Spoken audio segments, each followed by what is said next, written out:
The African continent yet controlled by Lugard'S created warrant chiefs.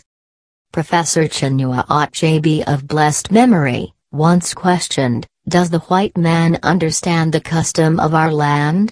How can he, when he does not even speak our tongue? But he says that our customs are bad, and our brothers who have taken up his religion also give same condemnation.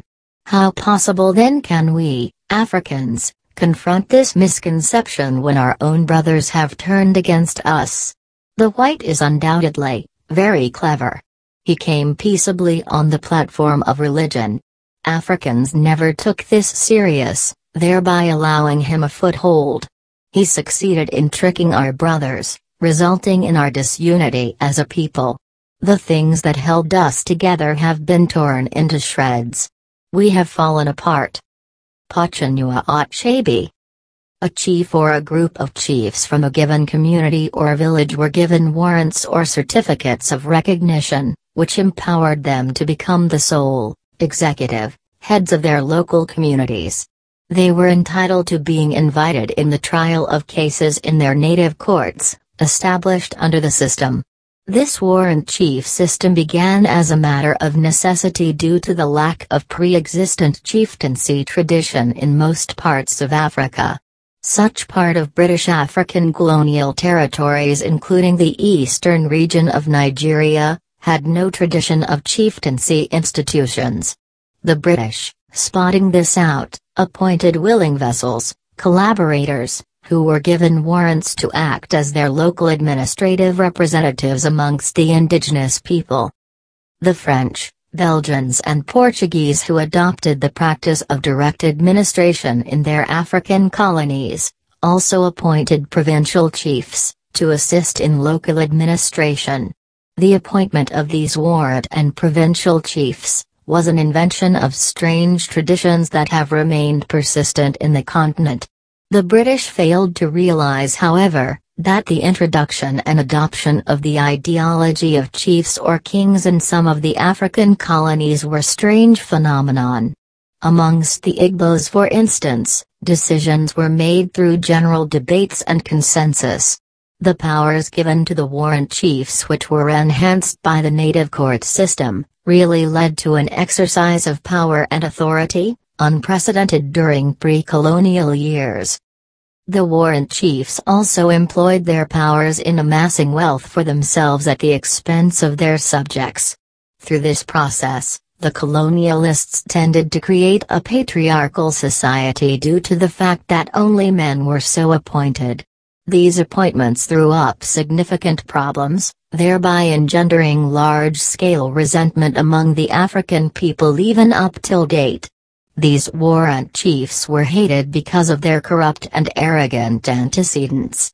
No wonder, Igbo stated that, the warrant chiefs generally, were unscrupulous and grasping, and were not averse to luring unsuspecting simple folks into bootless litigation, by promising to lend them often, at exorbitant rates, the money with which to pursue litigations.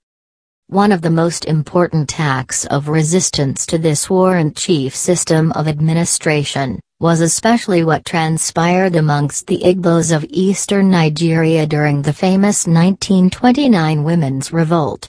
Thousands of these peasant women strongly resisted in protest the obnoxious introduction of taxes by these British-appointed warrant chiefs and the low prices of agricultural produce that arose from the global economic depression of the 1920s. The indirect rule and warrant chiefs' administrative systems were particularly foreign to the then existing political structures. According to Van Stenseel, this system was for the good of the colonial rulers, who sought peace and favorable circumstances for trading. But it was not for the good of the population. The warrant chiefs became so corrupted and misused their powers. The court clerks sometimes became even richer than the warrant chiefs as they were completely in charge of the records. The British colonialists never paid much attention to complaints, because they needed the chiefs to run their government. This is yet what Africans suffer today in the hands of these warrant chiefs known as politicians. It is most unfortunate that these men seem to have forgotten that political power is only given to those who possess it primarily for the benefit of those who entrusted them with such. They have turned such a gesture into fleecing means against the populace, destroying the very life-supporting structures of the society. They have turned political power into a license for financial/administrative recklessness and egoistic aggrandizement, at the detriment of a grossly impoverished populace. Different states are presently collapsing because they are ruled by what I may term extractive economic institutions, as orchestrated by these Frederick Lugard's warrant chiefs, which destroy incentives, discourage innovation, indulge in wasting the talents of citizens and robbing them of opportunities. These warrant chiefs are not in place by mistake but on purpose. Their appointments are for the benefit of the British colonialists who massively gain from this subsisting criminal extraction. Such comes in form of valuable mineral resources, forced labor or designed elongated monopoly. The elites benefit from rigged political institutions too, welding their powers to tilt the system to their favor.